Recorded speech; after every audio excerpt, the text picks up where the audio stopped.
Okay, so here we go, everybody. We are going to try this today.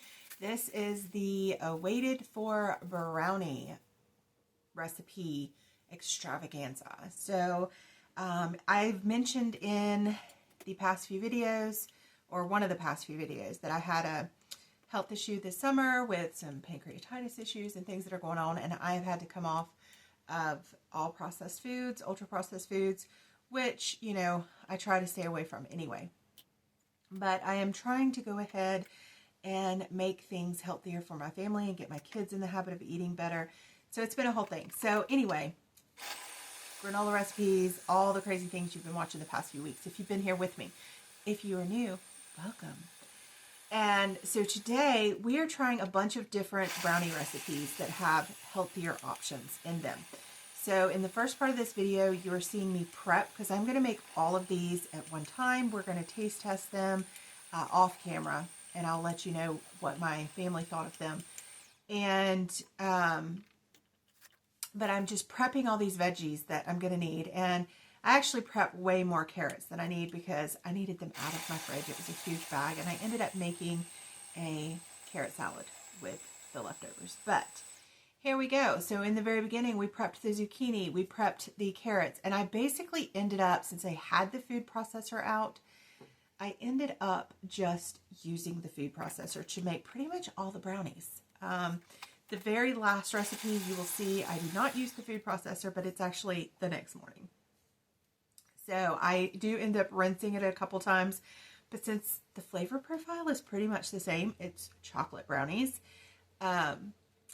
I will make a couple recipes before I rinse it. And the lighting is off a little bit here in the beginning, and right about now I do notice it and fix it.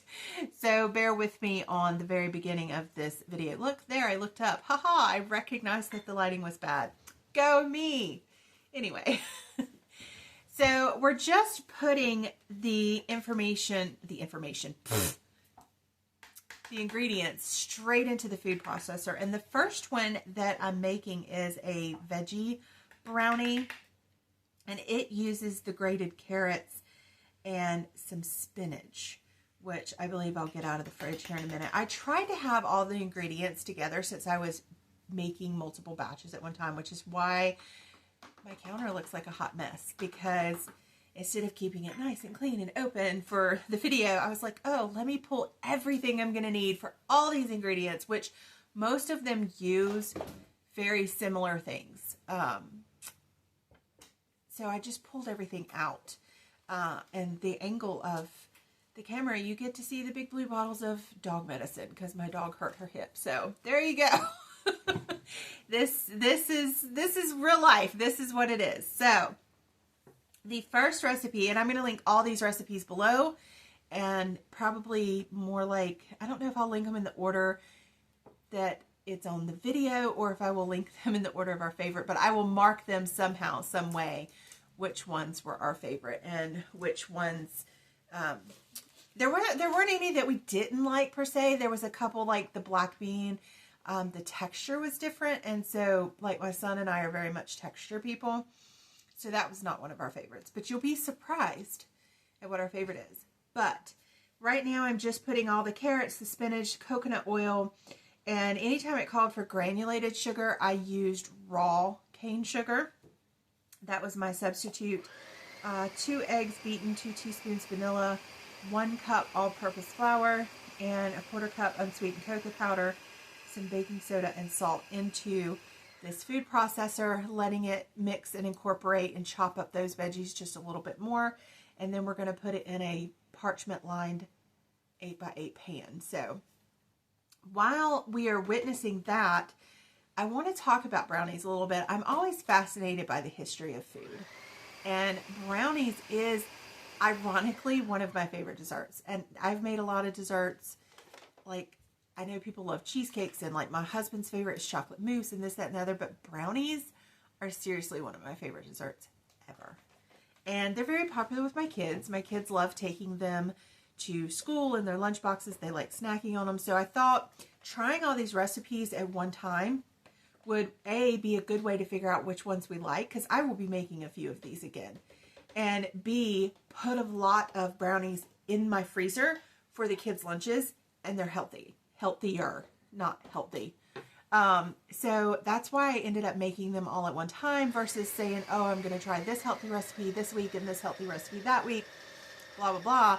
This stocked my freezer to help me with their lunches. So, and honestly, if you've watched the video from a few weeks ago, I'll try to link it here. But like the granola bars and stuff, most of that is gone. They are not keen on the granola bars, but like the cookies and the protein balls and stuff like that are pretty much all gone already. There's a little bit left.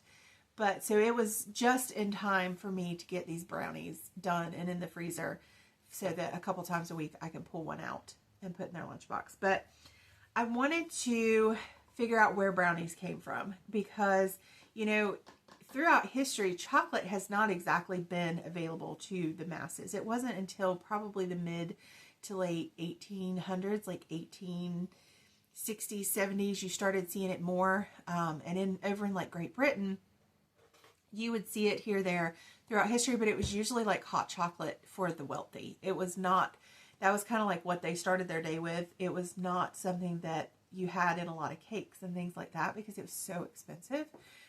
But it kind of became, as trade routes changed and stuff, you started seeing it more. So I was like, how far back does the actual brownie go? And I was kind of shocked that it's not that old. Like, to me, anything within 100 years of my lifetime is not that old to me. When you compare, you know, how long civilization has been around and recipes have been around. And so the most recognizable origin history story for the brownie is actually only 1893. And it was in the United States at the World Fair. So Bertha Palmer, who was the wife of a wealthy Chicago hotelier, the Palmer House Hotel requested a portable chocolate dessert for her and her ladies to walk around the World Fair.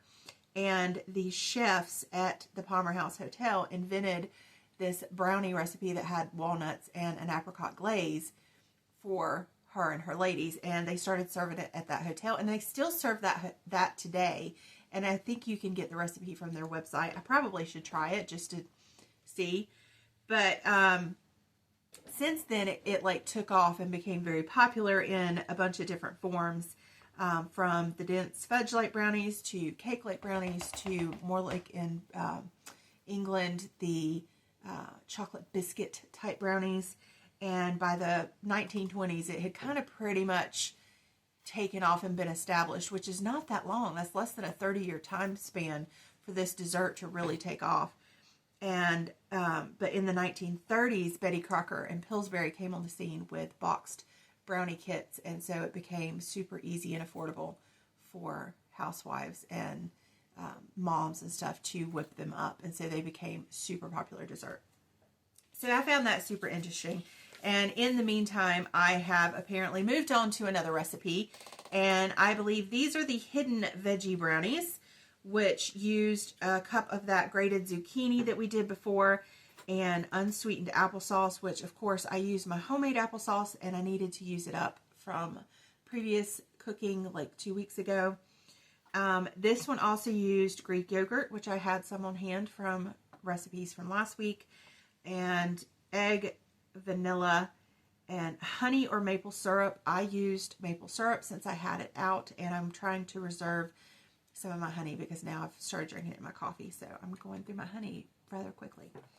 And then this one called for collagen peptides, which I do not have, and I didn't have any plain Jell-O or anything that I could substitute for it. So the consistency on this one, I think probably needed that because these came out very cakey, which, I mean, it would have made a lovely cake. Honestly, you could use this as cake layers and put a frosting on it. It would be fantastic. As a brownie, it's a little bit dry for me, like just because it has this super fluffy, cakey texture and I like a more dense consistency.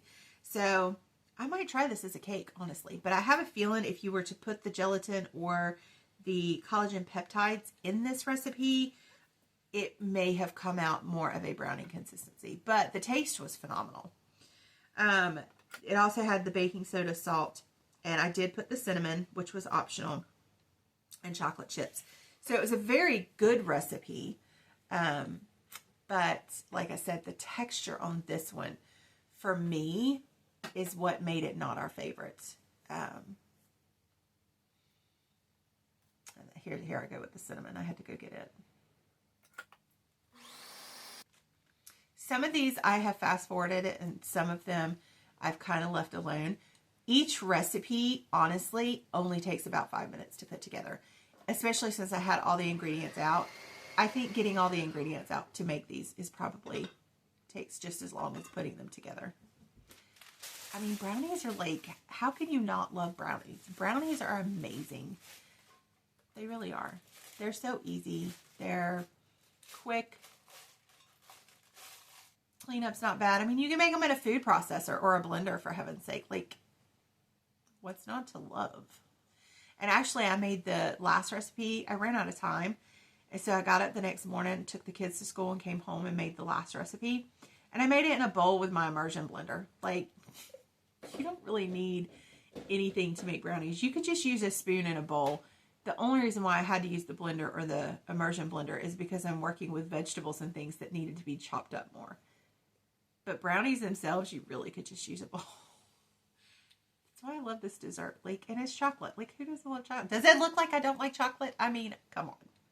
I love chocolate, but my body is currently telling me, no, Krista, you do not like chocolate. You do not like sugar. You do not like anything that causes abdominal pain and your pancreas to go crazy.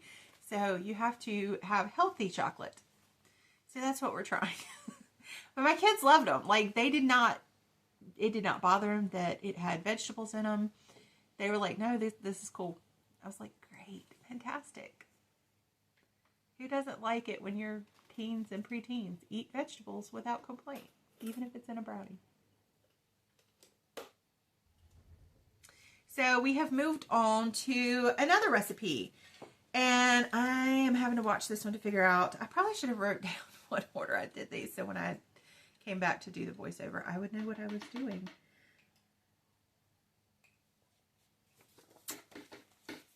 I will tell you in just a moment what this one was.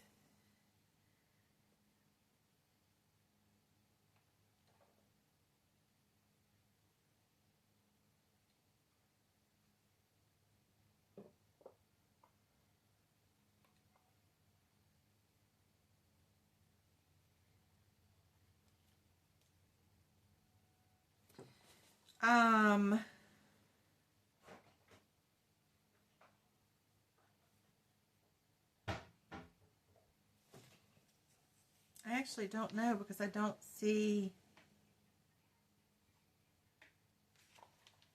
the vegetable or whatever that I'm putting in this.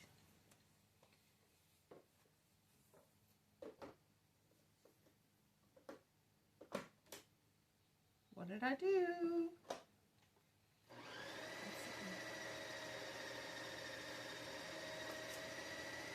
Obviously, I've forgotten something again. So what did I get out? Oh, baking powder. I think there was only one recipe that called for baking powder.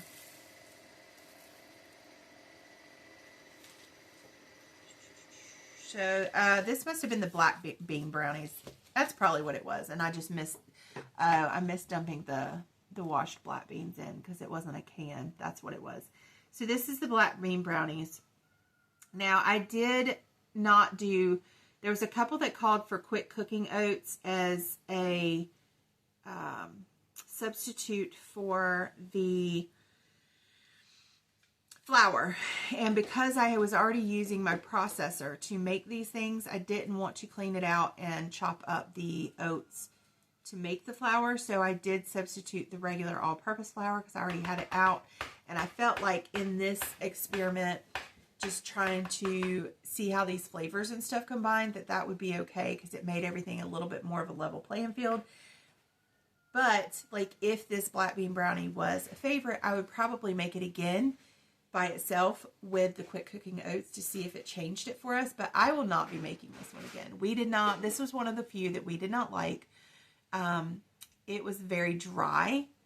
The texture just wasn't suitable for us. I have heard a lot of people love black bean brownies. I believe Weight Watchers uses black bean brownies a lot in their like 80s cookbook or whatever, but we did not prefer this one. And honestly, it didn't have a lot of anything. It had the half cup of quick cook oats, which we did, you know, the half cup of all-purpose flour, the black beans, the cocoa powder, salt, maple syrup. It asked for stevia or 2 tablespoons sugar. We did do the sugar. Coconut oil, vanilla extract, baking powder, and chocolate chips. So there wasn't a lot to this one, but it was not our favorite texture. So this next one we did is the sweet potato. Here it is. Now, I really enjoyed this one. The sweet potato had a really good fudgy consistency. The texture was a noticeable difference from regular brownies. You couldn't really taste the sweet potato, in my opinion. So I really enjoyed this. The kids prefer the pumpkin over the sweet potato, and I think that's a texture issue because the sweet potato is a denser texture, and you can tell that in the brownie, whereas the pumpkin is a silkier texture. You can slightly taste the pumpkin. But between those two, I like the sweet potato, but I think my kids prefer the pumpkin. I will probably make the sweet potato again. I like that it had the peanut butter, which, you know, I use sunflower butter. I like that it had that in there. I felt like it was a heartier brownie, and the pumpkin one was a little messier. So this one was nice and solid, and I liked that because it was that portable chocolate bar type thing. So I think this will probably be one of the ones I make again, and it was one that asked for oat flour, and I used all-purpose flour, so I may try oat flour in it next time just to make it a little bit more healthy. But I enjoyed this one. And I did substitute coconut oil for avocado oil in the recipe. And I will put the notes for that in the description below so that you guys can see what I'm doing and see how it matches the recipe. So,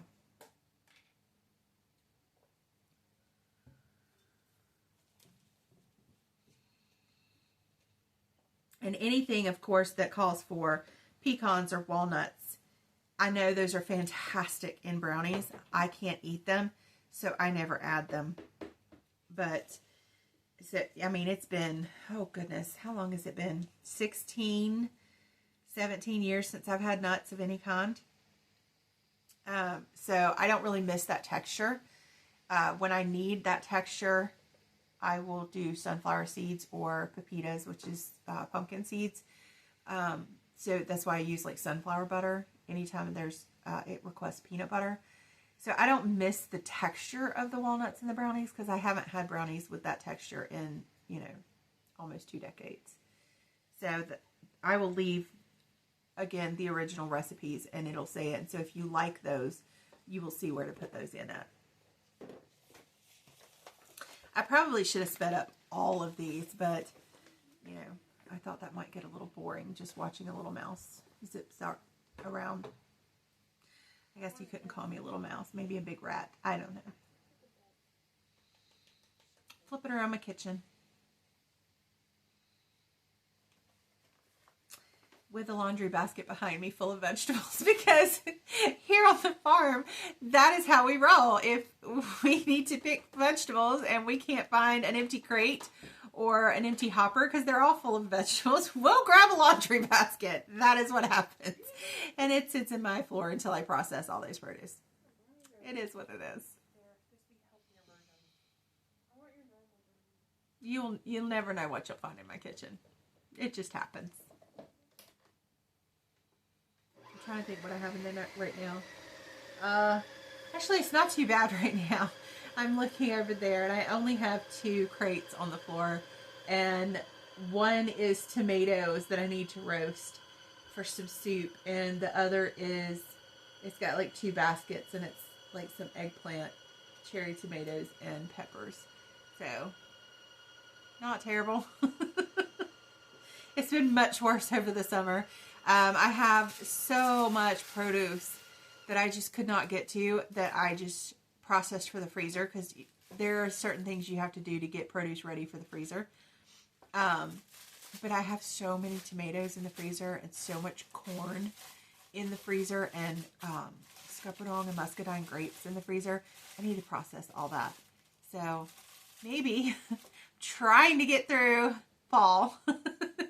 But maybe over the winter, we will have some adventures with that. I mean, I'm sure the corn and tomatoes I'll be using to make soups and stuff in the fall.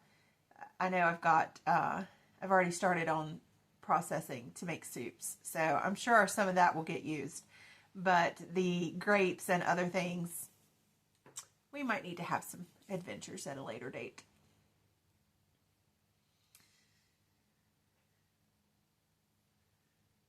I will say, using the parchment paper,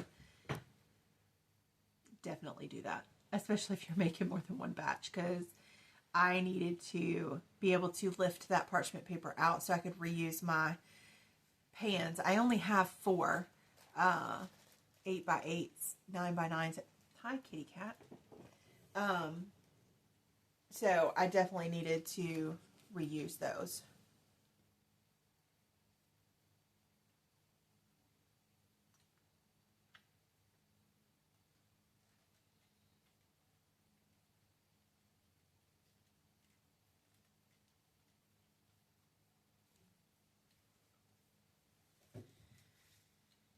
I think I missed which one we were on now. That's what I'm saying. These take so little time that you blink and you miss where you're at in this process.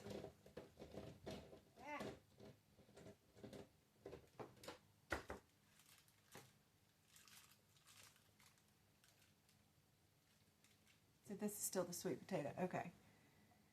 So we're finishing up the sweet potatoes.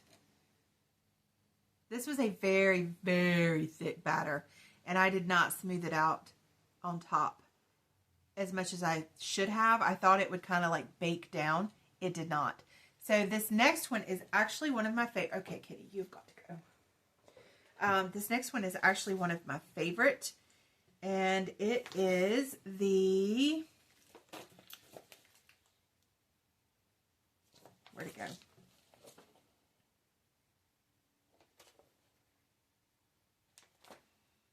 Oh, here it is. Called Veggie Brownies. They need to have better names for all these. I did not think I was going to like this one, but this is honestly my favorite. And it is made with 2 cups of that zucchini that we processed in the beginning and 1 cup of cooked beets. Now, I used a can of beets, of whole beets. So there may have been more than a cup in there, but I wanted to put everything in the food processor and puree it down versus pureeing the beets and then putting a cup in. So I used 1 whole can of whole canned beets. And it was amazing. So 2 cups zucchini, 1 can of canned beets. It did call for vegan sugar. I don't have vegan sugar, so I used the raw sugar. I used coconut oil, vanilla, cocoa powder, and it said gluten-free or regular wheat flour. I do have wheat flour, but because, again, I had all this stuff out, I just went ahead and used the all-purpose flour, baking soda, salt. This was so good. And they actually called for a frosting on a few of these brownie recipes, but because I wanted to freeze them, I did not want to do a frosting. So I did not do a frosting on any of them, and I dare say that maybe the black bean ones could have used some frosting, but I don't think they actually called for frosting. No, they did not call for frosting. So I think that one might have been improved with a little frosting, and the cottage cheese ones might have been improved with a little bit of frosting. But these did not need it at all. But these were huge. I will probably make these again and put it in a 9.5 by 11. And I don't know if it's because I used a whole can of beets, and I think I may have used a little bit extra zucchini. I don't know. But it filled up my food processor, as you will see here. And it filled up the pan all the way. But they were ginormous. They were like this tall. And so I cut them very, very small. Again, it could be used as a cake, but these were very, I'm going to say the word, moist. I know everybody hates that word.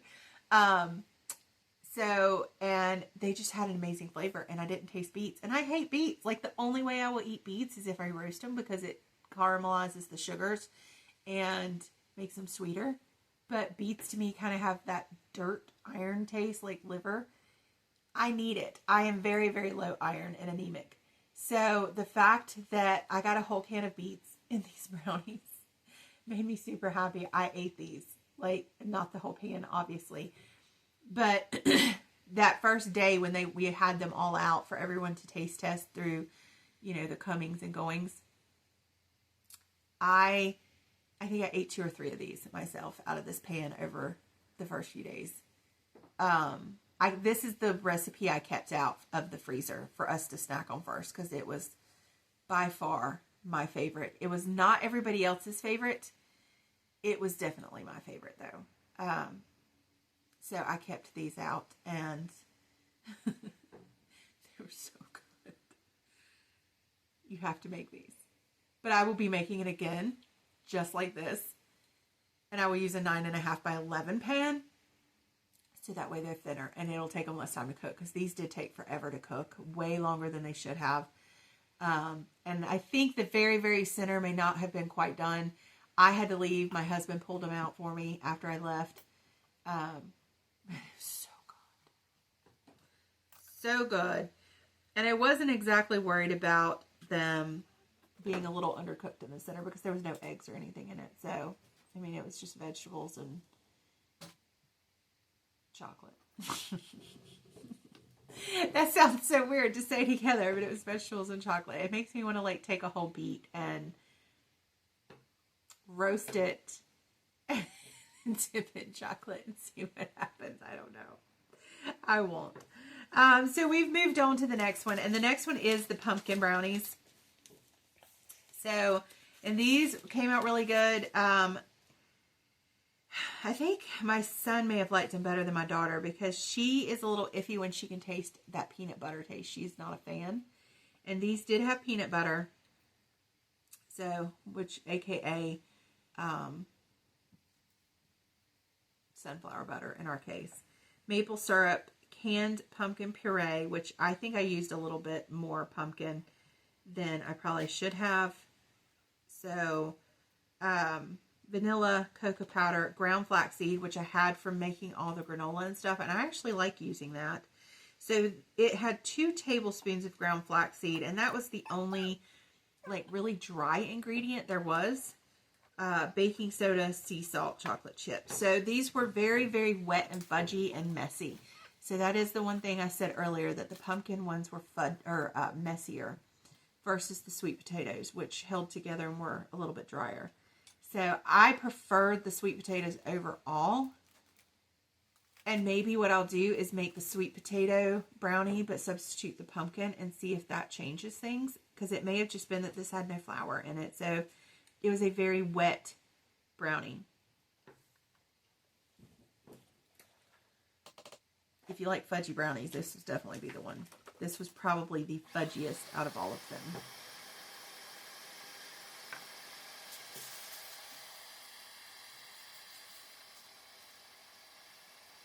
I know it's gotten quiet. I had somebody tell me one time that they didn't like it when it got quiet, because they put it up on their TV and walk away and do things and clean house and stuff. And so when the video goes really quiet, then they think something's wrong. And I appreciate that, because I will often put videos, long-winded videos on in my car and listen to them and not watch them, because if they're cooking and talking about what they're doing, then I know what they're doing because I'm cook. So anyway, so sometimes I will try to add music if there's going to be a long break. I haven't done that since I started back doing YouTube this year, but in older videos I would add music in the background. So if I stopped talking, there would be some music. So I don't know if I will do that this video since I'm talking a lot. But this is the next morning. When I came back from dropping the kids off, I just threw the little overhead tripod thing on that stays attached to my counter. Didn't bother setting up the rest of anything. And I wanted to get this one last recipe in, and it was a cottage cheese brownie. And so truth be told, my food processor was in the sink. I had not loaded the dishwasher from the night before. And so I decided I'm just going to use my immersion blender and see how that goes. And it did fine. I think the food processor might have chopped up the cottage cheese a little bit more than I was able to get with the immersion blender in this big bowl. But I don't know that that would have made too much of a difference, honestly. Because, I mean, I got it pretty dang good in this bowl. So my son actually enjoyed these. When we did the taste test, these were not their favorite or any close to their favorite. They were just like kind of meh on them. Like they were okay. They didn't stand out. They didn't crash. But this was the other recipe that I kept out when I packaged everything for the freezer. And we had a whole weekend, 2 weekends to get through. I left these and the beet zucchini brownies out. And my son actually never got back into the beet ones. My daughter did. She liked them and took 1 or 2 for friends at school. But my son, pretty much over a week period of time, ate the cottage cheese brownies all by himself. I don't know that anybody else got into that bag. He ate them all.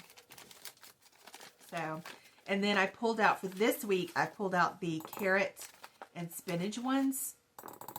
And he has not touched them. Like, he has not wanted them. And he said they were fine. I think he just maybe overkilled on the cottage cheese ones last week. My daughter has been taking them every other day for school. So that one package of, I think there was 9. I think there was 9 left because I took some to my sister and my mom, which my mom did not get any. My dad found them and ate them all. Because they wanted to try them. And then the kids tried them. So I think there was 9 left. And it's towards the end of the week. And I think there's half of them still left. I've had 1 this week. And that's it. I haven't been in a brownie mood this week.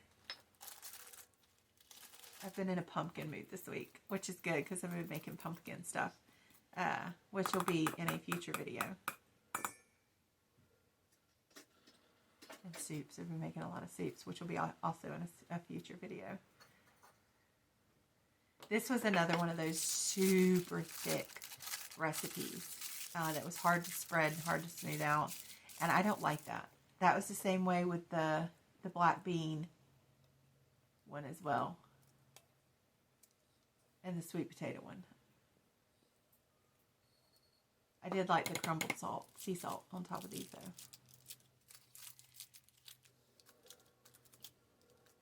So I've kind of already told you like which ones were our favorites as we went through this. So, and I don't think my husband tried these, but my nephew was kind of the same way as the kids were with what he liked on them. So I've been very pleased with them. I will be making, like I said, the sweet potato / pumpkin ones. I don't know if I'll combine the 2 recipes or change those 2 up, but I will definitely be making a version of those again. I will definitely be making the beet ones. I will probably keep the beet and zucchini ones in stock as long as I can get fresh zucchini or have frozen zucchini in my freezer, which I think I still have some shredded frozen zucchini. So next year when I grow zucchini, I will definitely shred zucchini in the amount that I need for that particular recipe, just like I do for my zucchini bread, because that one will probably be a go-to for us, in my opinion. So the rest of them were good. Like I said, I could make or eat any of these again, but those two, the sweet potato / pumpkin and the beet and zucchini, will probably be like what we keep as far as in our rotation of brownies, and that beet one will help me get iron in. So I am pretty happy with this experiment and that we did it. It has stocked our freezers for the next month or two, and plus I learned a lot about what I like and what I don't like and what I can substitute and get that texture and taste that we love and make it healthier. So I think this was a great way to do it. And so let me know in the comments if you're going to try any of those, or if you do, what you think of them. Like I said, I'll link all the recipes here. We had found a few more, but they, used a lot of the same things. Like zucchini was really high on the list of things they used. I did like the ones that substituted maple syrup in for the sugar, because I felt like that made it even like a healthier option. And I may tweak the recipes that I like and make them even healthier with like the oat flour or the maple syrup if they have some sugar in them. So let me know what you thought about this experiment. I have a few more ideas like this that I want to try and do. For one, it stocks the freezer for the kids. And two, it gives us quick go-to healthy options when we are craving something like a brownie that is a little bit better for us. And I think if we can make and tweak these and make these little changes in our diet and our life, it will help. I mean, I've just in the past few weeks, I've lost like 15 pounds. So that's never a bad thing when you're making healthier choices and using the things that you can grow in your garden. I grow beets. I didn't have any right now because it's still, late summer, but I have beets that I've just put in the garden. They're just not ready. So I resorted to canned beets. That's totally fine. But zucchini, beets, carrots, spinach, all of these things are fantastic for you. And I can grow them here. So any recipe that I can use garden goodness and healthy options is an A+, especially obviously not if it doesn't taste good, but these do. So winner chicken dinner, guys. Like, why would you not substitute if it's amazing? And those are amazing. So definitely try it. And, if it's just you, package them up in the freezer. And then you have a nice little morsel of brownie whenever you need it. Because brownies freeze great. So anyway, there you go. I know I said last week, if you've made it this far in the video, thank you. I know I said last week that this would probably be a double week, video week, so I could catch up. It probably will not be a double video week. We've just been slammed. Fall hit and school went back and it's been insane. So I don't think I'm going to get the second video I'm working on editing done and get it voiced over in time to put up Sunday, because that's when I would try to do my double. But maybe next week is that double week. I don't know. You're in it the same as me. It's a good guess of how life is going to go. But right now, life is great because we have brownies in the freezer. And we've had lots of pumpkin recipes this week and soups the past 2 weeks. So life is good. So we will come at you again next week with another new video. Maybe the pumpkin video that I'm working on. Maybe not. I've got a couple videos in the editing process, which is fantastic. Eventually I'll get ahead and not be behind. But hey, it is happening. Things are working. So we will see you then. I hope you enjoyed this. Like and subscribe if you haven't. And come back next week for an all new video. Bye guys.